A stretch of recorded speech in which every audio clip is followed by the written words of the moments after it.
Ini JPU bagaimana sih kok bisa-bisanya bilang kalau misalkan pelapor tidak pernah minta tolong kepada Mail? Itu Anda pura-pura budeg apa pura-pura lupa?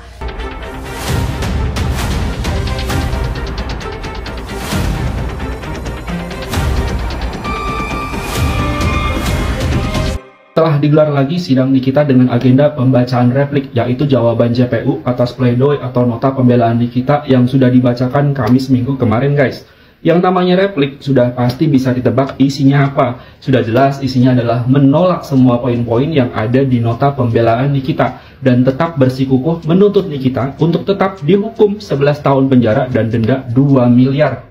Di dalam pembacaan replik tadi, para JPU ini juga mengkritik tim kuasa hukum Nikita. Katanya perlu belajar lagi soal hukum. Waduh, ini JPU kok terkesan arogan banget ya. Selama persidangan berlangsung, justru JPU lah yang menurut saya pribadi yang buta hukum. JPU lah yang perlu belajar untuk tidak mementingkan kepentingan pribadi atau kliennya, sehingga membuat tuntutan yang ngawur dan asal-asalan. Rakyat Indonesia sekarang sudah pinter kok, nggak bisa dibodoh-bodohin lagi. Bener kata Nikita, kalau melihat JPU itu pengennya ketawa aja, pengennya ngakak aja gitu. Ya iyalah, mau-maunya jadi kelihatan bodoh cuma demi kepentingan pribadi atau klien.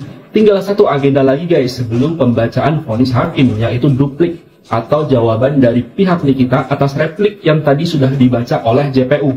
Duplik ini bisa dikatakan sebagai senjata pamungkas tim Nikita agar isinya dapat sebisa mungkin menjadi pertimbangan hakim dalam membuat vonis nanti. Semoga saja hakimnya beneran hakim ya guys, bukan hakim-hakiman. Jaksa menolak pledoi atau pembelaan Nikita Mirzani di sidang replik hari ini pada tanggal 20 Oktober 2025. Seperti biasa, pendukung Nikita Mirzani galau, mingkem, dan para haters Nikita Mirzani yang punya masalah kesehatan mental ya, pasti bersorak ria dengan kedunguan literasinya. Tapi tenang, netizen channel hadir bukan untuk nyinyir, tapi untuk membedah logika dan hukum secara sederhana tapi cerdas. Nah, supaya tidak kelamaan, kita akan ringkas isi replik jaksa hari ini dalam garis besar ya. Jadi jaksa penuntut umum itu menolak seluruh isi pledoi baik dari penasihat hukum maupun dari Nikita Mirzani pribadi ya. Alasannya antara lain adalah dalil-dalil di pledoi dianggap hanya mengulang eksepsi. Kemudian penasihat hukum disebut tidak cermat dan harus belajar lagi. Dan Nikita Mirzani dianggap tidak paham konstruksi hukum. Dari keseluruhan dalil replik JPU ya, ada beberapa poin yang menggelitik dan layak untuk kita soroti. Pertama, jaksa penuntut umum kembali menyinggung percakapan 7 menit antara Mail, Dr. Oki, dan Nikita Mirzani, yang menurut jaksa ya berujung pada kesepakatan untuk menjadikan Reza Gladys sebagai objek mencari keuntungan. Kemudian kedua, jaksa juga menyebut bahwa Reza Gladys sering banget berteleponan dengan Dr. Oki membahas urusan-urusan pribadi hingga bisnis skincare. Dan ada satu momen ketika Dr. Oki diduga menyuruh Reza Gladys menyumpal mulut Nikita Mirzani dengan uang saat di mobil dan didengar oleh karyawannya. Dari beberapa poin tadi muncul 3 pertanyaan besar ya. Pertama, apakah benar dalil isi pledoi sudah pernah ada di eksepsi itu cukup kuat untuk menolak keseluruhan pembelaan? Kemudian kedua, apa sih parameter jaksa penuntut umum ya sehingga dapat menyimpulkan percakapan 7 menit itu merupakan kesepakatan untuk melakukan pemerasan terhadap Reza Gladys? Apakah ada rekaman? Ataukah cuma ilusi hukum dari jaksa penuntut umum? Kemudian ketiga, kalau misalnya percakapan pribadi Reza Gladys dan Dr. Oki memang terjadi di dalam mobil ya, dan karyawannya mendengar gitu ya, apakah Reza Gladys pakai loudspeaker gitu ya di depan karyawannya, atau wajar nggak sih percakapan pribadi di-share ke orang yang notabene bukan keluarga? Pertanyaan ini penting ya sahabat channel, karena dalam hukum pidana pembuktian itu harus logis dan konsisten ya, bukan berdasarkan asumsi atau katanya gitu ya. Nah, kalau sahabat channel makin penasaran, nah tenang, biar durasi kita kagak kepanjangan ya, kita lanjut bahas satu persatu di part selanjutnya. Melalui penasihat hukumnya juga telah diberikan hak dan kesempatan yang sangat luas, bahkan sangat dimanjakan untuk menghadirkan saksi dan ahli yang diinginkannya dan bisa meringankan atau ada JPU Duta 4 Sehat 5 Sempurna hari ini curhat di ruang sidang Nikita Mirzani pada tanggal 20 Oktober 2025. Katanya majelis hakim itu terlalu memanjakan Nikita Mirzani dan penasihat hukumnya dengan memberikan kesempatan yang seluas-luasnya ya untuk menghadirkan segudang alat bukti, saksi-saksi ahli, saksi ada charge.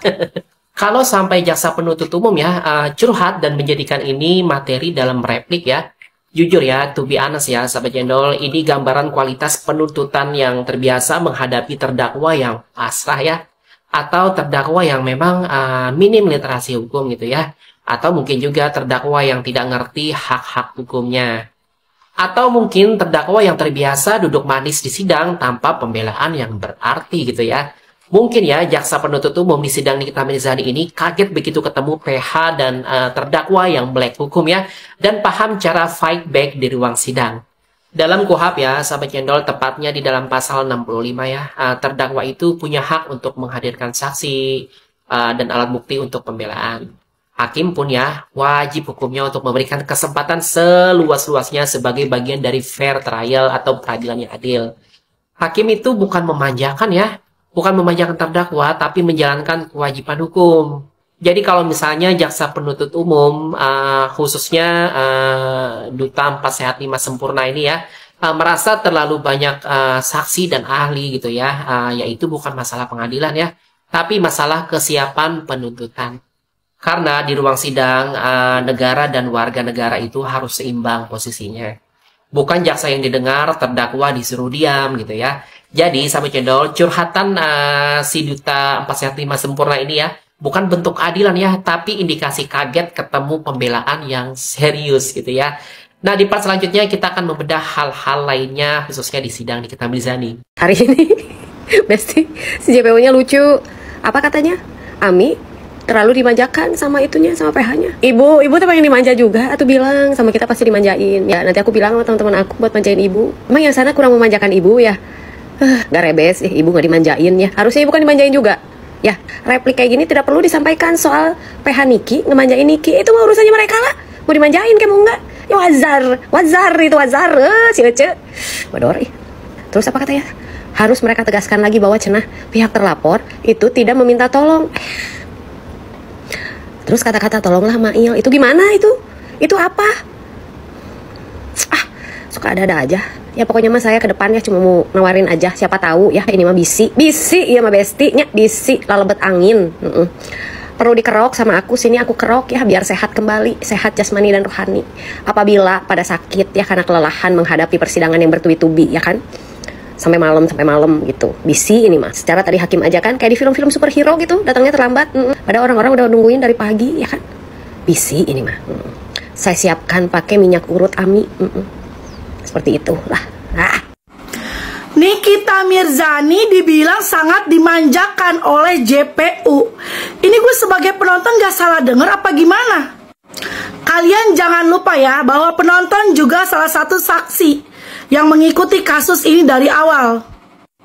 Kan Nikita Mirzani dimanjakan di belah mananya ya? Gue bener-bener sangat-sangat bertanya nih ya. Justru kasus ini sangat-sangat terlihat dipaksakan. Karena kan Nikita Mirzani ditahan berbulan-bulan tanpa alasan yang jelas. Kedua, setiap di persidangan tidak diberi kesempatan berbicara dalam waktu yang sama. Bukannya kalian ya yang sangat-sangat terlihat dimanjakan. Kita sebagai penonton tuh tahu kita tuh nggak buta. Kalian jangan lupa bahwa pernah terjadi momen haru, yaitu Nikita Mirzani nangis saat anaknya datang ke pengadilan. Arkana itu lagi sakit, dalam keadaan sakit dia sampai datang ke pengadilan. Apa Nikita Mirzani yang datang ke rumah sakit? Jadi di belah mana dimanjakannya? Kasus ini tuh benar-benar terlihat banget dipaksakan. Kenapa? Karena yang disudutkan itu selalu pemerasan. Padahal udah diakui bahwa ini bukan pemerasan. Dan kenapa nggak dibahas permasalahan awalnya? Awal terjadinya, yaitu Nikita Mirzani membongkar produk skincare-nya Reza Gladys. Ini JPU bagaimana sih kok bisa-bisanya bilang kalau misalkan pelapor tidak pernah minta tolong kepada Mail? Itu Anda pura-pura budeg apa pura-pura lupa? Ibu, bagaimana ibu tidak mendengarkan suara rekaman yang memang begitu jelas? Minta tolong ya Mail, minta tolong ya Mail, minta tolong ya Mail. Masa harus saya ulang-ulang sih? Bapak JPU, Ibu JPU yang terhormat, tolong dong, tolong kalau berbicara sesuai fakta, sesuai dengan apa yang terjadi di persidangan dan sesuai apa yang ditunjukkan. Udah jelas-jelas rekaman tersebut mengatakan bahwa pelapor minta tolonglah Mail, minta tolonglah Mail, minta tolonglah Mail. Ya Allah, bisa-bisanya di replik tadi katanya bilang kalau misalkan pelapor tidak pernah minta tolong emang. Najis.